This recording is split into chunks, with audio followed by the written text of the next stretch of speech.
Hello, everybody. Welcome back to another episode of Curious J Talk. In this episode, we're going to talk about an upcoming game called Days Gone. I want to talk about this game because it looks really good, and I want to really share it with everyone who doesn't know about it.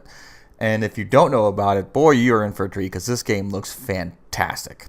So what I'm going to do is I'm going to read it through the Wikipedia of Days Gone and tell you what it's about. So, this is what it says. Days Gone is an upcoming action-adventure survival horror video game developed by SIE Bend Studios and published by Sony Interactive Entertainment for PlayStation 4. And they said the game uses the Unreal 4 engine. And it's basically exactly what it sounds. An action-adventure survival horror game with, think about World War Z and implement it in that game. And by the way, there's a World War Z game coming out also. So, yeah, but those are the kind of zombies that are going to be in this game. So they're like a giant horde, and they just roll over each other, and it's pretty scary looking. I'm going to put the trailer below, and click on it and check it out. It's really neat.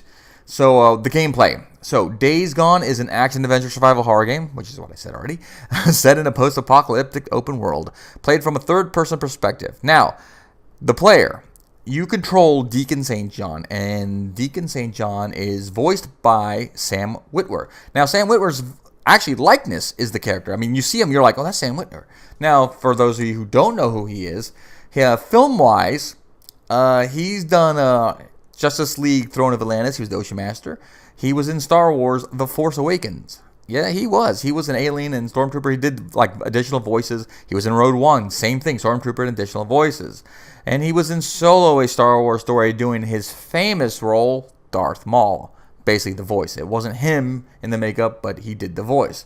Now, TV-wise, he's done quite a bit, actually. A lot of stuff, I mean, that I've enjoyed, that the kind of nerdish or sci-fi stuff. Like, he was in Battlestar Galactica. He was in Star Trek Enterprise. He was an Angel.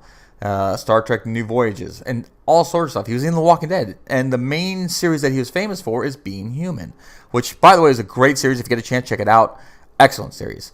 He was in Grimm, and he was in Star Wars Rebels, of course, playing Darth Maul and Emperor Palpatine, doing the voices. He did the same thing with the other one he did? The video games, actually, I believe. He did the same thing. He did the Darth Maul and Emperor Palpatine voices. And he was in Once Upon a Time, the series Once Upon as Mr. Hyde. And he's actually in Supergirl as Ben Lockley, Agent Liberty. So he's been around. He's done quite a bit. And like I said, most of the Star Wars stuff, he basically does Emperor Palpatine and Darth Maul. That's his go-to stuff. So now you're caught up on who Sam Witwer is. And if you want to know what he looks like, just look at the pictures. That's him. That is him. So, like I said, you're gonna play Deacon St. That's the character, Deacon St. John. He was a former outlaw turned drifter and bounty hunter who prefers life on the road to wilderness encampments.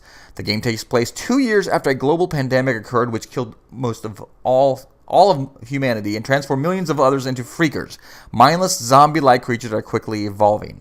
That's what I was talking about. They're very similar to the World War Z zombies. They just are all just like a big giant horde, a hive mind, it looks like. In the E3 2016 stage demo, 2 types of freakers were revealed, newts and hordes. So there's going to be more than one kind of freaker, which is awesome. And then E3 2017 stage demo, they showed that animals are going to be infected, such as bears and wolves. And they're going to be part of the freakers, which is a scary thing to think about, a bear freaker.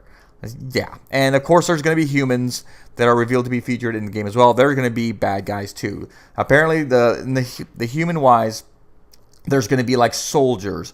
There's going to be gang members, and there's going to be like friends who are going to turn on you. So you have to be very careful. And then, of course, the animals and the freakers themselves. So there's a lot of dangers in this game, apparently. The player can complete objectives in multiple ways, such as by using stealth or long and short-range weapons. A dynamic weather system and day-night cycle will also feature, making freakers weak and slow by day, but fast and aggressive by night, which is very strange, because if you look at the trailer, it's daytime, and they're going crazy. I mean, if that's weak and slow by day, I don't want to know what they're doing at night. This is insane.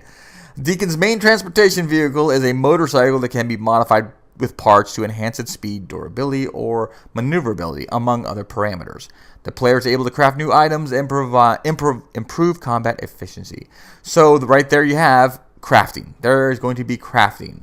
You're going to be able to upgrade, I guess your weapons, from what they say, because it's saying to improve your combat efficiency, and you're going to be able to improve your motorcycle. So that's very cool.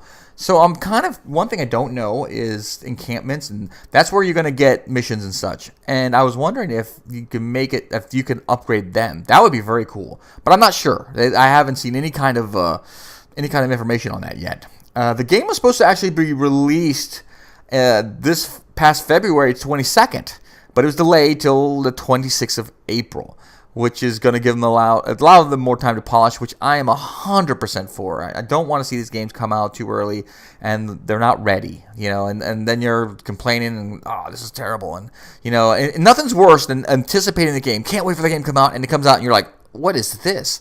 So I'm very glad they did push it back.